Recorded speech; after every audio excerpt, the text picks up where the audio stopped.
Hello class, my name is Carlos Alvarado. This is NPA 510 week 7. This week, quick overview. We're going to go over this Frederick week is titled C. Double Double for week 7. James L. Perry, two journals from the performance book, review, and 2 journal articles. Daryl M. West go with the articles from the book. And closing.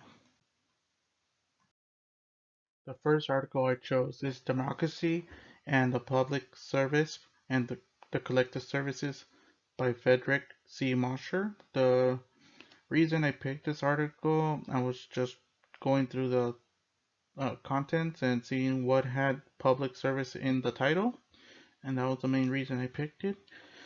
So the brief summary of this article is Mr. Mosher is explaining about how unions in the federal government, and he starts talking about one thing that I found interesting was he talks about right after the passage of the Pendleton Act, the postal union played an important role in getting the 8-hour workday, and that was one of the main things for starting with the unions in the when it started.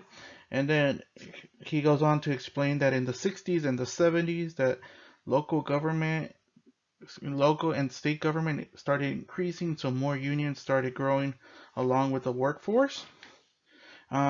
One thing he goes on to talk about is how is the public service different. So one thing he says that in the private sector they're not negotiable. So things that are negotiable from the unions are like in the public sector is entry level hours and other like benefits.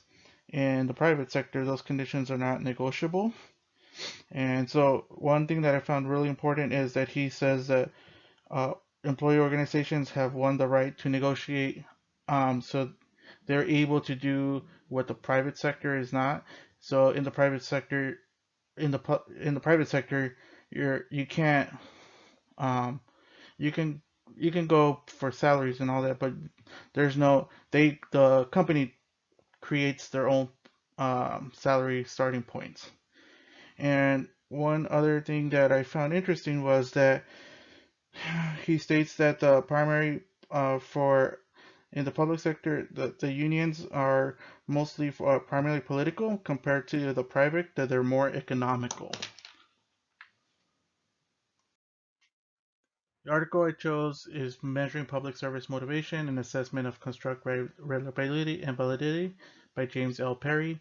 The way that James L. Perry uses Mosher is he's quoting a different theorist that used Friedrich Mosher to expand on his argument on that the public service ethic involves a unique sense of civic duty, and that is how he uses them. The second article I chose is From Red Tape to Results, Creating a Government That Works Better and Costs Less by the National Performance Review. The reason I chose this article, I just thought it seemed interesting, and there's no other reason. I think the red tape. I had no clue what red tape was, and red tape I found out to be that it's when a lot of procedures are involved before something can be accomplished. So in government, there is like a lot of before anything can happen. There's gotta follow the procedures before. So an example would be like when you go to the DMV, you gotta fill out and do all these procedures before you can even get a driver's license. Um, so the one thing that he does state is that the main problem with the government is that the red tape and regulations are taking the way of the creativity, and that's why we can't create better policies, and that the government does not have um, it's filled with good people, but they're trapped in bad systems. So I work for the county, and I do see this in like sometimes they just keep on going with the old systems that are outdated. And when you ask, they always just say, "Oh, it's because we've been doing it for this long," and they don't want to move on. And it's because of the red tape that they're talking about is that there's a lot of procedures before anything could happen.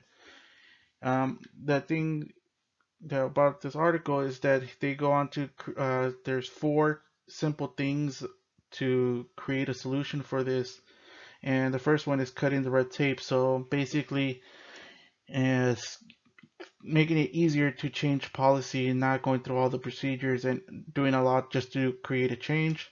Second one is putting customers first. And there was a theory before, I can't get off the top of my head, that states that the public sector does create that buffer from the public, and that's why some customers feel like they're not appreciated or they're just not important. And the third thing he talks about is empowering employees to get results. So basically, giving the workers an example is to uh, be more productive and produce more numbers. And the last one is cutting back to the basics. So they want to use less money and run a bare minimum, but to be and cut out things that are outdated to create more money. But that way, we're spending less money and still being more efficient. The second article I chose was E-Government and the Transformation of Service Delivery and Citizens' Attitude by Daryl M. West.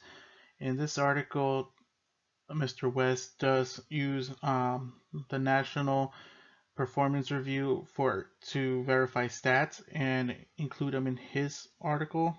And then he does use one of the principles to show that e-government could help run a government with with less spending and more efficient.